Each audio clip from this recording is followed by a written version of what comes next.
நியாயப்பிரமாணம் உட்பட்டுனா நியாயப்பிரமாணத்தை உட்பட்டுனா நீ அப்படி வாழ். இல்லைன்னா தெரிஞ்சுக்கா நீ ஏதாவது நடக்கும், சாபம் வரும். ஆனால் ஆவி பிரமாணத்தில் இருக்கவன் உலகத்துக்கு உட்பட்டவன் இல்லை, அவன் கட்டளை உட்பட்டவன் இல்லை, அவன் தேவனோடு இணைக்கப்பட்டவன்.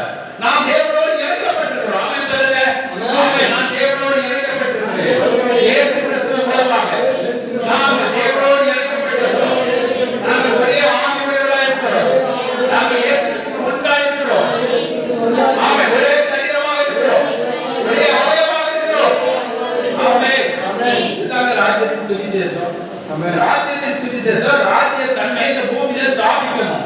அந்த ராஜ்யத்துல எது கிடையாது, கவலை கிடையாது, கண்ணீர் கிடையாது, வியாதி கிடையாது, மரணம் கிடையாது, இதெல்லாம் கிடையாது.